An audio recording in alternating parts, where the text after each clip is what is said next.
2004 al 2015 y jueza coordinadora del Circuito Judicial de Protección de Niños, Niñas y Adolescentes de la Circunscripción Judicial del Estado de Mérida, del 2010 al 2015. Además, es miembro correspondiente de la Academia de Ciencias Jurídicas del Estado de Mérida y docente tutora virtual del Instituto Iberoamericano de Altos Estudios Judiciales. Con una amplia experiencia como docente universitaria de pregrado y posgrado en instituciones como la Universidad de los Andes, en la Facultad de Ciencias Económicas y Sociales, la UNEFA, la Universidad Bolivariana de Venezuela, el Instituto Iberoamericano de Altos Estudios Judiciales y la Escuela Nacional de la Magistratura, la doctora Velandre ha sido ponente en numerosas convenciones, congresos, jornadas, cursos, diplomados, talleres y foros, tanto a nivel nacional como internacional, en España y en China. La doctora Clamel Velandre es una reconocida investigadora con publicaciones académicas en el Grupo de Investigación de Legislación Organizacional y Gerencia, y ha colaborado en la redacción de ordenanzas municipales y leyes estatales. Su compromiso social se refleja en su trabajo en distintas comunidades del Estado de Mérida y en ayuda a los sectores más vulnerables, y actualmente es facilitadora de los jueces y juezas de paz del municipio Libertador del Estado Bolivariano de Mérida. Ha recibido importantes reconocimientos, incluyendo la Orden Don Tulio Febres Cordero en su primera clase y segunda clase, la Orden Ciudad de Santa Cruz de Mora en su segunda clase y la Orden 16 de septiembre de 1810 en su segunda clase. Con esta impresionante trayectoria y su profundo conocimiento del sistema legal venezolano, la doctora Clamel del Carmen Velandre Pernía es la persona idónea para abordar el tema de las bondades del proceso laboral venezolano. Démosle un fuerte aplauso.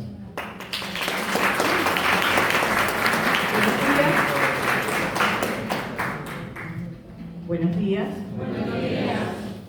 Primero, dar gracias a Dios por la presencia de todos ustedes en este momento conmigo. En segundo, quiero también agradecer la invitación a todos los alumnos y las alumnas de la clase 21, de la sesión 21, por la invitación. Saludar a mi tutor, el doctor Carrillo, que me acompaña, profesor de la Universidad de los Andes, y también es el que lleva el centro de investigaciones donde participo en algunas oportunidades, no tan activo como ellos. Al inspector del trabajo, el doctor Enrique, presente acá acompañándonos, que también tiene una representación, es la doctora de la unidad de supervisión. A mis jueces, a mis compañeros jueces del circuito laboral, a la jueza emérita, a la doctora María Carolina, pero ahora cumpliendo funciones solamente de docente, porque fue jubilada del Tribunal de Sustanciación, Mediación y Ejecución, donde fue fundadora en el Táchira, jubilada en Mérida, nos acompañó, participó en todo lo que vamos a hablar cuando se constituyó, en este caso, los tribunales laborales del Táchira, en nuestro caso en Mérida, y por supuesto estuvo con todo el recorrido de lo que pasó en el año 2003 y 2004, cuando entró en vigencia la Ley Orgánica Procesal del Trabajo en nuestro territorio nacional. Ya vamos a hablar de 22 años de vigencia de esta ley y vamos a hablar sobre las bondades. Doctora, gracias por la invitación. A los abogados y las abogadas laboralistas, que los reconozco y los veo acá, que nos acompañan, también a ustedes, quiero dar las gracias por su presencia, ya que esta es una oportunidad que nos brinda la Universidad de los Andes para actualizarnos un poquito. Nos permite a nosotros estudiar, compartir con ustedes que están dentro de nuestros espacios judiciales como parte de la administración de justicia, porque ustedes forman parte de ese gran sistema judicial. Y a otros amigos que están acá presentes de Derecho Administrativo, y bueno, creo que si se me pasa a alguien, por favor le pido disculpas. Cuando la doctora Carolina me pidió el acompañamiento, yo dije, wow, es importante porque tenemos muy descuidada la parte académica y de formación en materia del derecho del trabajo. Esta iniciativa de la clase o de los alumnos de la sesión 21 no debe quedar acá, porque son nuestros futuros abogados y abogadas. Y la especialidad del derecho del trabajo tenemos que conocerla, estudiarla y hablar de por favor la lámina, de un paradigma del derecho procesal laboral, una forma de pensamiento que debemos ir creando desde las aulas de la Universidad de los Andes. ¿Por qué? Porque eso es lo que garantiza la justicia social que nosotros, en los tribunales laborales, en la Inspectoría de Trabajo, en la parte administrativa, los abogados y las abogadas laboralistas, entendemos cuando nos adentramos en este paradigma. Tenemos que hablar que cuando hablamos de justicia laboral, comenzar con nuestra Constitución de la República Bolivariana de Venezuela. Hablamos del Estado democrático y social, de derecho y de justicia, que es la República Bolivariana de Venezuela, artículo 2 de la Constitución. El artículo 3 nos menciona los valores y los principios esenciales de nuestro Estado, y dice que para nosotros obtener esos valores supremos, fundamentales, necesitamos construir o seguir dos procesos fundamentales, que es la educación, que es donde nos encontramos, y a su vez el trabajo como actividad transversal de todas las áreas de la convivencia humana. Entonces, tenemos que comenzar con estos dos artículos que son muy importantes para hablar de una justicia laboral. Igualmente, debo hacer mención de nuestro objetivo. En esta intervención quiero que analicemos las fortalezas y las garantías del proceso laboral venezolano. ¿Por qué? Porque vamos a tener 22 años y pareciera que llevamos una dinámica social donde en vez de avanzar, para decirlo de alguna manera, en la parte de justicia o de la administración laboral, pareciera que estuviésemos retrocediendo, ¿sí? Y esto no es desde lo interno de la administración de justicia, sino viene desde la preparación de los egresados de la Universidad de los Andes o de cualquier universidad del país, de los abogados y las abogadas que hacen vida en nuestro circuito, y que necesitamos entonces analizar cuáles son nuestras fortalezas y las garantías para que las aprovechemos en positivo por una justicia social correcta. Y el tercero, pues nuestro marco normativo. ¿Cuál va a ser? Sencillo: la Constitución, la Ley Orgánica del Trabajo, los trabajadores y las trabajadoras, y por supuesto, si vamos a hablar de procesal laboral, la Ley Orgánica Procesal del Trabajo 2002, con vigencia media octubre del 2004. Por favor, la siguiente lámina. Cuando hablamos de la justicia laboral, debemos comenzar haciendo mención sobre los principios fundamentales que son su base. La oralidad, en este caso, y la inmediación serían los dos primeros que vamos a tratar en esta lámina. Artículos 2 y 3 de la Ley Orgánica Procesal del Trabajo.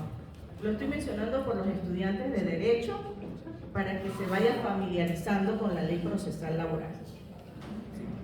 El artículo 2 y 3 nos dice que la oralidad es un principio fundamental, que el juez debe considerarlo como rector del proceso, que los actos se van a realizar con el predominio de la palabra. Vamos a tener más intervenciones orales que escritas. Las escritas están definidas en la ley. ¿Cuáles serían? La demanda, la contestación, los escritos de promoción de prueba, la sentencia. El resto, todos los actos que se desarrollan dentro del procedimiento laboral son mediante audiencias, con la expresión o la de palabra, la intervención directa de ustedes exponiendo ante el juez o la jueza laboral todas sus defensas. ¿Qué bondad nos permite este principio? Fomentar la transparencia, la celeridad y la inmediación directa del administrador de justicia, donde él con las partes observa, adquiere la realidad de los hechos y por supuesto puede también en ese debate oral obtener la convicción que necesita, ya sea para la fase de mediación o para la fase de juicio, o en este caso, si está en segunda instancia, en el superior, incluso en la sala de casación social. Porque los principios los vamos a aplicar durante todo el interprocesal. Son parte fundamental del procedimiento. El segundo principio que vamos a mencionar es la inmediación. Ya hemos hablado un poquito ya que necesitamos que las partes estén en presencia del juez. Y esa presencia va a permitir que el juez tenga una percepción directa de la situación o el litigio que se le está presentando. ¿Qué bondad nos permite el principio de inmediación en el proceso laboral? Facilita una convicción judicial más robusta, más firme, le da certeza al juez de lo que va a decidir en el caso del juez de juicio o en el caso del juez de mediación. Yo estoy hablando de varios roles, ¿no?, dentro del proceso, pero a medida que vaya avanzando lo vamos viendo ya en las etapas. Le va a permitir en cualquiera de las fases al juez, a través de ese principio de mediación, con la presencia de las partes, observar las pruebas, escuchar lo que está ocurriendo dentro de esos dos sujetos de la relación laboral, representadas por abogados y abogadas, les va a permitir tener una convicción de lo que realmente está pasando. Entonces, en la lámina siguiente, vamos a ver que tenemos la concentración y la publicidad. Vengo hablando del juez de juicio y el juez de mediación. Nosotros tenemos actos, también lo he dicho, por el principio de oralidad. Se desarrolla el proceso mediante audiencias. Y, por supuesto, se necesita que en esos actos judiciales se realice el mayor número de actuaciones por parte de los sujetos procesales. Hablo del juez, del demandante, del demandado y sus abogados. ¿Qué bondad tenemos con este principio de concentración? La bondad es evitar la dispersión procesal, contribuye significativamente en la celeridad del proceso y también contribuye significativamente en una economía procesal. ¿Por qué? Porque nosotros tenemos que ver que nuestra dinámica tiene dos sujetos que están también vinculados con una realidad social. ¿Cuál sería? La parte económica. Si nosotros dilatamos muchísimo los actos, lo hacemos poco concentrados, para decirlo de alguna forma, ¿quién se ve afectado? El demandante, que es el que en principio se tutela por el derecho social que reclama, y por supuesto el demandado también como parte que nosotros en un equilibrio procesal debemos garantizarle a esa parte también su derecho a la defensa. Y tenemos no solamente la economía procesal en tiempo, sino también hablamos de que el tiempo representa para los sujetos procesales, ¿qué representa? Dinero. ¿Ve? Entonces, los principios no son bondades que tiene nuestra ley y que los vemos materializados en el día a día de nuestro sistema judicial laboral. El principio de publicidad es el acceso del público, del ciudadano, para ver cómo el juez laboral administra justicia. Nuestros actos están diseñados para que cualquier ciudadano y ciudadana que desee entrar a una audiencia de juicio lo pueda hacer, porque es público, ve cómo es el debate, la intervención de los abogados y las abogadas. Sin embargo, aclaro de una vez que la ley tiene excepciones. Una de las excepciones es la audiencia preliminar, porque es privada. Allí hay otra dinámica que la vamos a ver más adelante. Y las otras excepciones son por los temas cuando se preserva la parte moral de una persona para cuidar alguna situación y se hace una reserva en el expediente. Yo tengo 22 años cumpliendo funciones y todavía no hemos tenido la primera reserva. Entonces quiere decir que el principio de publicidad se ha mantenido íntegramente. La siguiente lámina tiene dos principios que también se complementan con los anteriores, que es el principio de gratuidad y el principio de rectoría del juez laboral. El juez laboral, vamos de gratuidad para llevar un orden, es un principio constitucional, todos están establecidos en el artículo 26 también.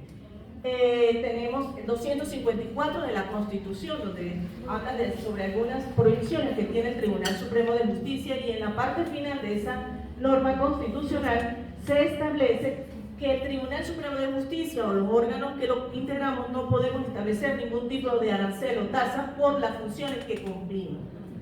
Además, la Ley Orgánica Procesal del Trabajo lo establece en el artículo 2. ¿Y qué es el principio?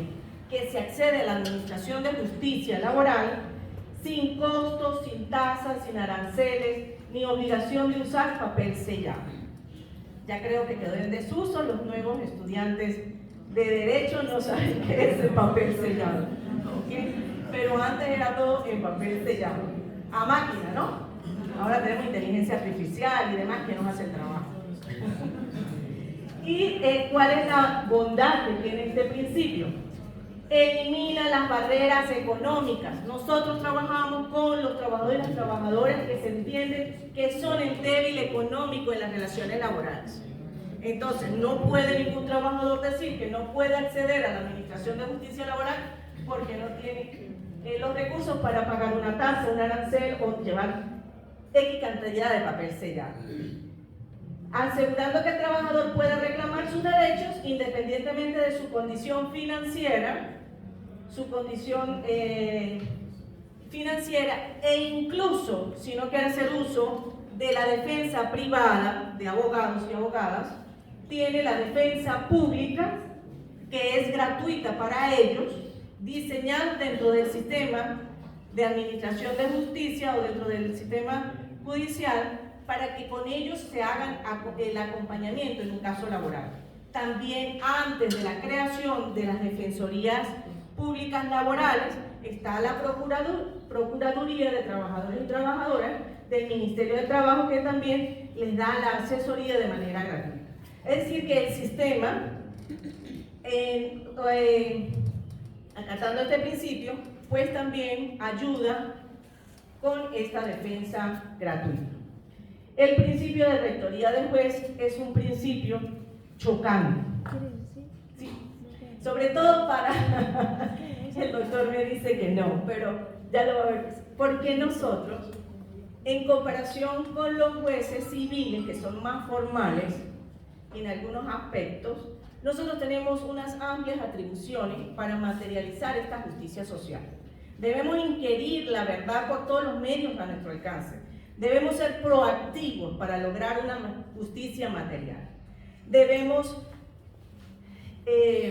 indagar, traer, si es posible, elementos de prueba, que en materia penal habla de convicción, ¿sí? Para los que están acá que sean penalistas, elementos de prueba que permitan una decisión justa en nuestra área, la tutela y la garantía de los derechos irrenunciables de los, en este caso, tutelados. Ajá. La doctora Carolina dice que los únicos jueces inquisidores. Entonces, cuando, no, los penales deberían ser, ok, y el contencioso. Oh, bueno, pero voy a hablar de materia laboral, no se me desvíen. Entonces, en materia laboral sería entonces unos jueces inquisidores que a veces cuando estamos en segunda instancia y uno escucha situaciones que no obedezcan a la realidad del expediente, aunque el artículo 12 del Código de Procedimiento Civil señala que el juez debe decidir de acuerdo al alegado y demostrado en las actas procesales, ¿sí? Nosotros podemos aplicar este principio de rectoría 2, 6 y 11 de la Ley Orgánica Procesal del Trabajo, que lo unimos con el artículo 89.3 de la Constitución, donde se establecen los derechos irrenunciables y la realidad de los hechos sobre las formas y apariencias que detectemos. Entonces, tenemos que ser jueces muy activos. A veces somos tan activos que nos tenemos que poner nosotros mismos límites, porque hay cargas que son de las partes. Y lo digo porque los abogados en el libre ejercicio de la profesión tienen que hacer su trabajo y no entregarle la responsabilidad al juez por este principio. En la siguiente lámina, ¿cómo vemos procesalmente manifestado el principio protectorio, el indubio pro operato?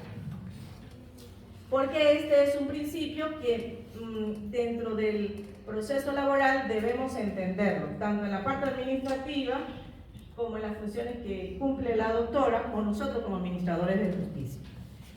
¿Qué nos dice el artículo 89.3?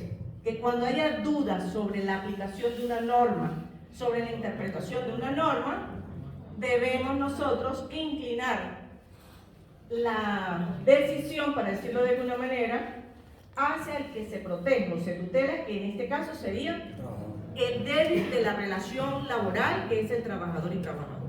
Pero este principio es conquistado, no es que es algo de invento para proteger, sino que se tutela legalmente la posición de desventaja que tienen los trabajadores en determinados momentos. Por eso es que en el artículo 9 de la Ley Orgánica Procesal del Trabajo, este principio se amplía incluso para la valoración de los medios de prueba. Es decir, si yo tengo dos pruebas contradictorias, una del demandante y una del demandado, por ejemplo, ahorita que se me viene un ejemplo para que lo hagamos. Ok, tengo dos recibos de pago, uno por el demandante y uno por el demandado, del mismo mes, primera quincena y segunda quincena.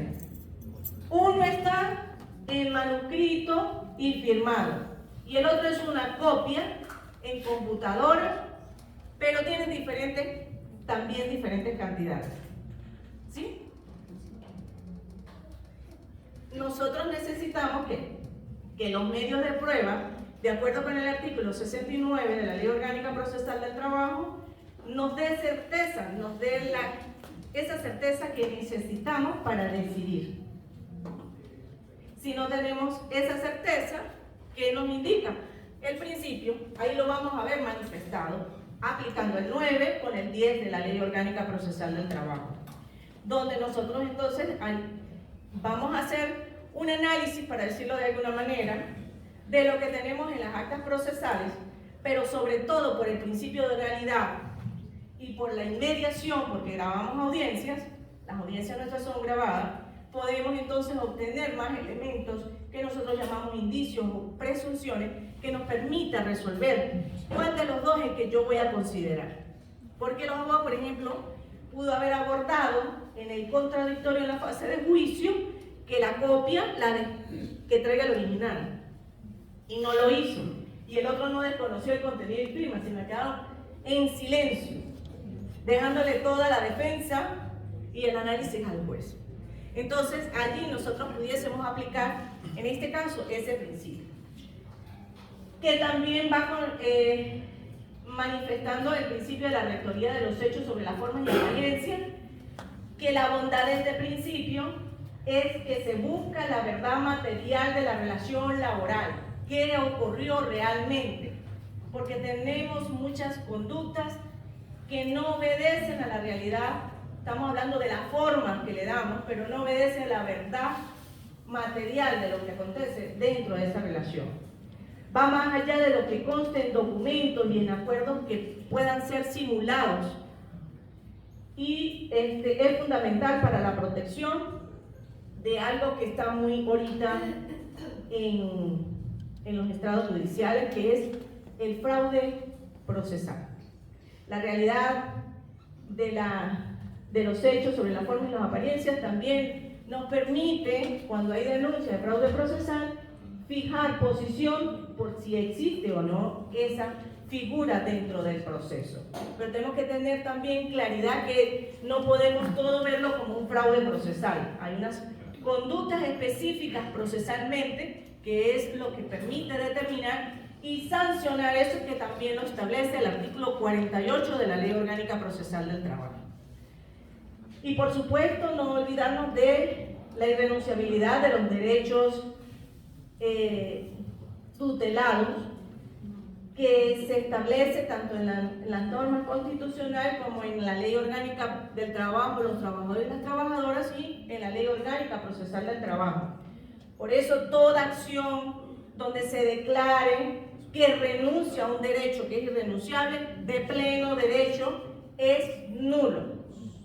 Es un acto que no puede considerarse para decidir que no procede. La irrenunciabilidad no puede confundirse con la omisión del trabajador de no querer ir a demandar. Eso es otra cosa. Estamos hablando de declaraciones de renuncia.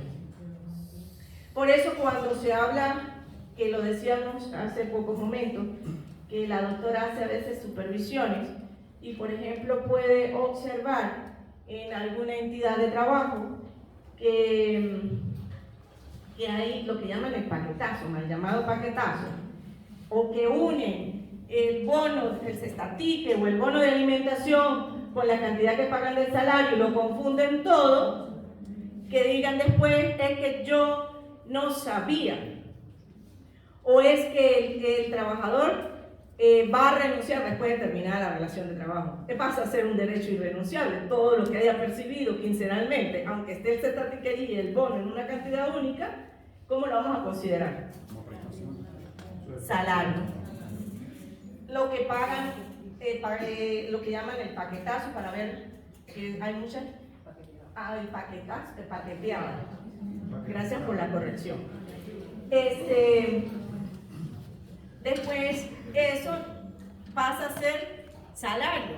¿Cómo renuncia a eso? No, que él, y unas alegaciones que yo digo, pero que no saben dónde están los administradores, dónde están los contadores, pero dónde están los abogados laboralistas que orientan a esas entidades de trabajo.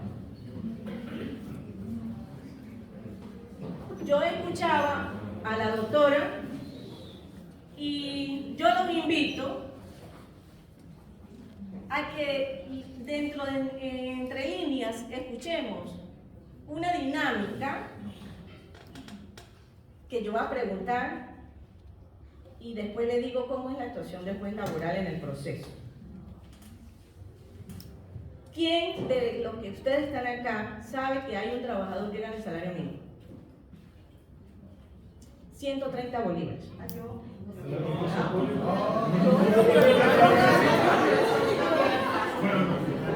Pero bueno, voy a decir algo. Estoy hablando, ella es del sector docente contencioso administrativo. Estoy hablando del sector privado, que es nuestra tutela. Vamos. Yo hice mala pregunta. La voy a reformar como decimos en juicio. ¿Sí? ¿Quién conocen ustedes del sector privado gana 130 bolívares? ¿Usted?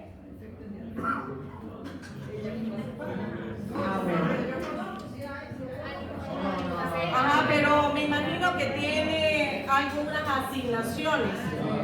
Nada, ok. Bueno, pero la realidad, es que tampoco son muchos. La realidad y la dinámica social no podemos desconocerla. Ella, cuando estaba hablando acá y el doctor también lo estaba diciendo, lo de la ayuda económica por transporte, eso puede existir. ¿Y por qué yo tengo que decir como juez que eso después es salario? Si existe un contrato de trabajo donde se estableció ese bono con carácter no remunerativo de acuerdo al artículo 105. ¿Es necesario no el contrato de trabajo para eso?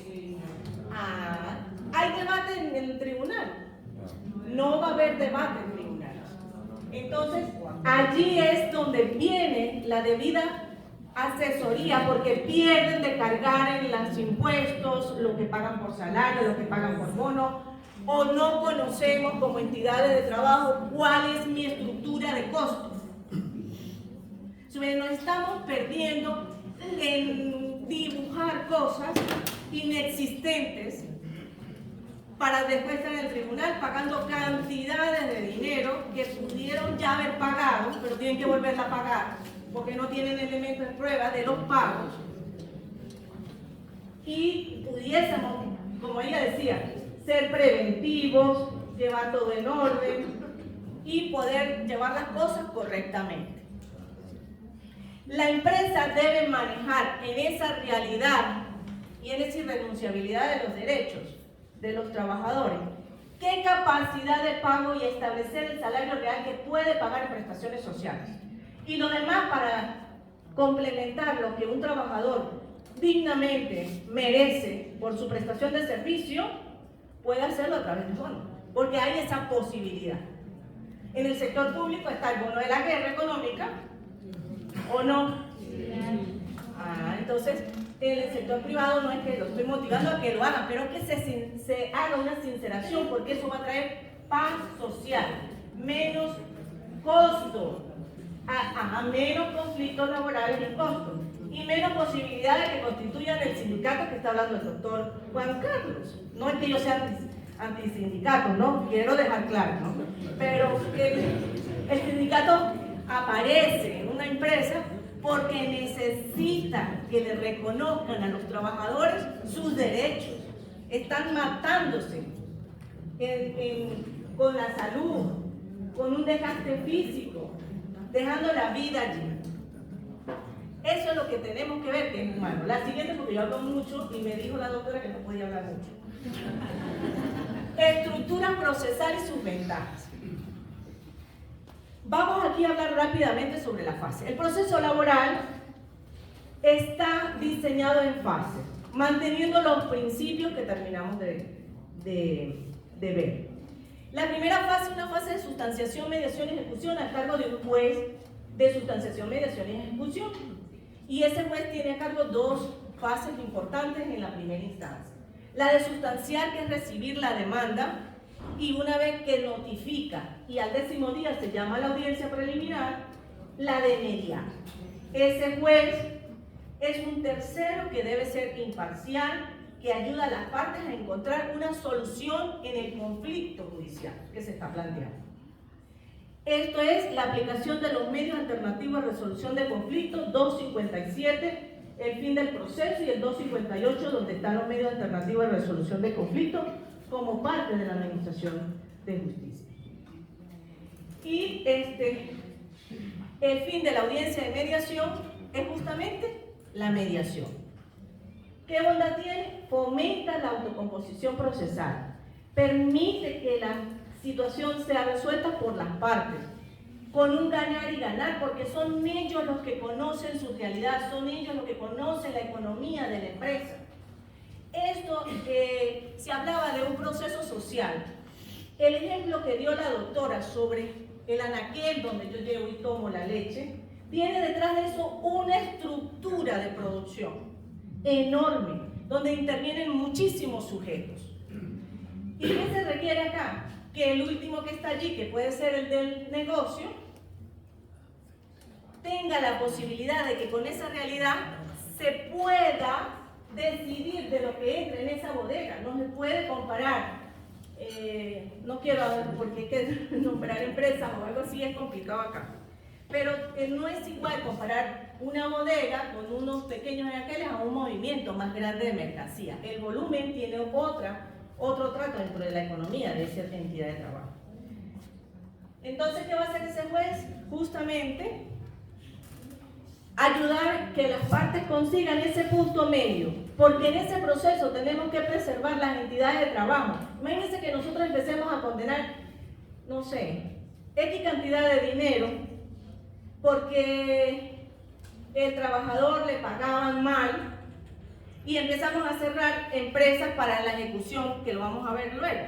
Vamos a cerrar puestos de trabajo que estamos afectando el entorno de esa entidad de trabajo a familias y a su vez al propio Estado, porque no le genera impuestos y le genera otras contribuciones que son importantes. Entonces vea cómo el proceso social trabajo como hecho social afecta todo nuestro engranaje en la organización social. Entonces, ventajas de la mediación efectiva cuando el juez media. Hasta el año 2017, que se llevaba el circuito laboral media, Estado media, llevaba un 95% de mediación. ¿Qué quiere decir eso? 100 asuntos, 95 se cerraban en esa audiencia. Esas son nuestras estadísticas. Tenemos 2 jueces mediadores, una jubilada, la doctora María Carolina y el doctor Juan Carlos. ¿Cuáles son las ventajas? Reducción significativa de las partes de la parte litigiosa entre las partes, descongestionamiento de los tribunales de juicio que permitan realmente que los conflictos complejos o complicados, el juez de juicio pueda resolverlos con calma. Soluciones más adaptadas a las necesidades e intereses reales de las partes, menor desgasto emocional y económico para los involucrados, fortalecimiento de la cultura de paz y diálogo social, porque no es igual que una persona que estuvo en una relación con otra, diga, lo resolvimos entre los dos, yo tuve que pagar lo que me correspondía, pero no hubo el abuso del derecho del trabajador, que me pudo haber llevado al cierre de la empresa y dañar a un cúmulo de trabajadores que tengo allí. Y por supuesto, el cumplimiento voluntario de los acuerdos. Si yo llego a un acuerdo es porque yo sé que tengo capacidad de pago y puedo cumplirlo. Hace menos traumática la ejecución de esa decisión. La audiencia de juicio pues ya es una audiencia distinta. Cuando no es posible la mediación en la audiencia de juicio, entonces allí van a un acto donde se van a evacuar las pruebas, es oral, es pública. Voy a avanzar un poquito más rápido porque estoy contra el tiempo. ¿Qué bondad tiene la audiencia de juicio? Permite una valoración directa y transparente de la prueba por el juez que decidirá la causa. Facilita la contradicción efectiva entre las partes en frente del juez. Y eso es importante en nuestro proceso. Régimen probatorio favorable al trabajador, tenemos el artículo 72, donde se hace la distribución de la carga de la prueba, que todos los hechos que en principio cada una de las partes aleguen deben demostrarlo, pero hay una inversión que es por ley. Por ejemplo, tenemos que el empleador siempre va a tener que probar la inexistencia de la relación de trabajo, si es eso lo que está diciendo y indica que es mercantil, por ejemplo. Tiene que demostrar el pago del salario.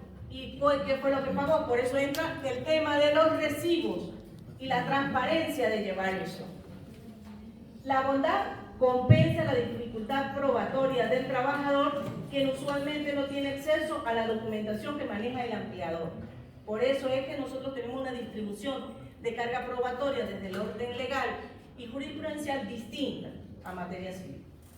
Valoración de las pruebas, sistema de la sana crítica, artículo 10, el juez valora de acuerdo a las reglas de la lógica, la ciencia y los conocimientos científicos. El sistema de recursos, también tenemos las apelaciones, tenemos el recurso de casación y control de legalidad. ¿Y qué garantiza? ¿Cuáles son las bondades? La revisión en segunda instancia de las decisiones que dictan los tribunales de primera instancia. Y el de casación, pues permite una unificación de la jurisprudencia o de las sentencias que dictamos todos los tribunales laborales en el país.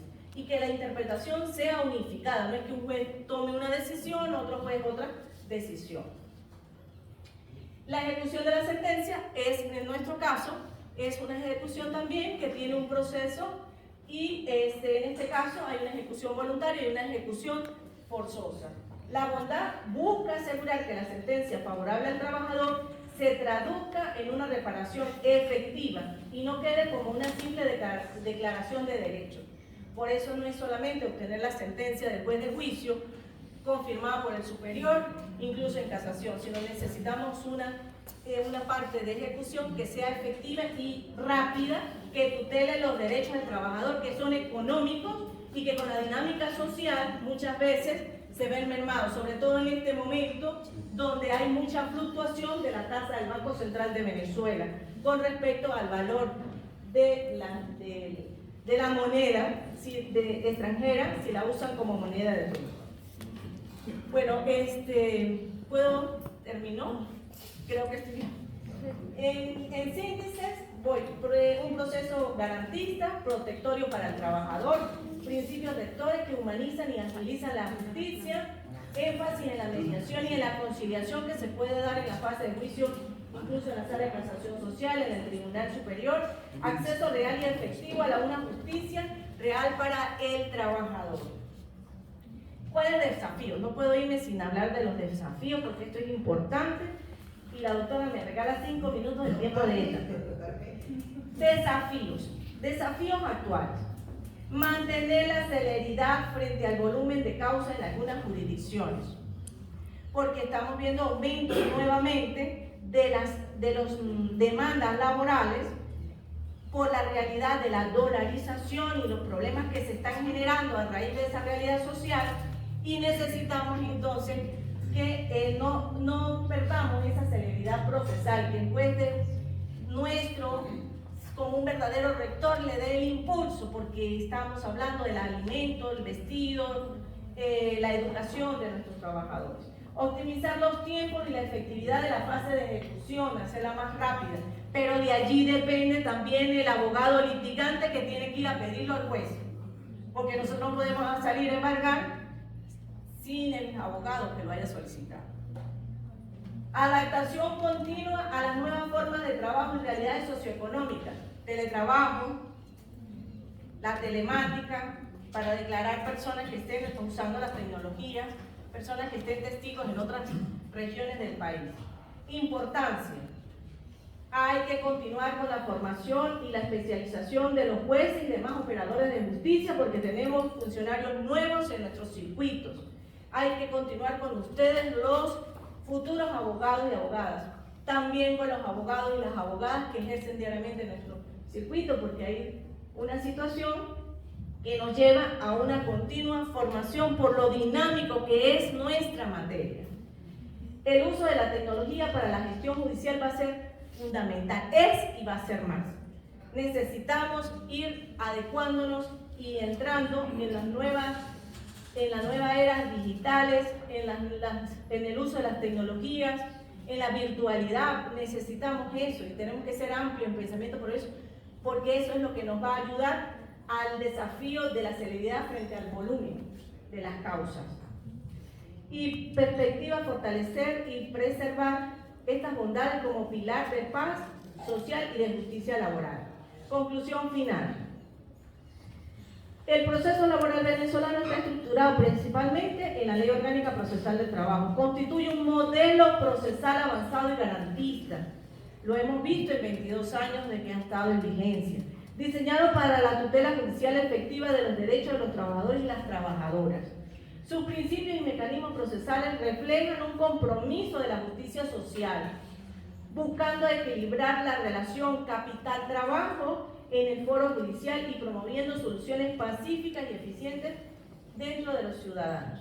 Y por supuesto, pues les agradezco a todos su atención. Espero que la presentación haya resaltado en la importancia de lo que nosotros queremos hacerle ver sobre las bondades del proceso laboral y por supuesto en lo que es la justicia social y el equilibrio que deben tenerse en las relaciones laborales actuales dentro de nuestro territorio nacional. Gracias.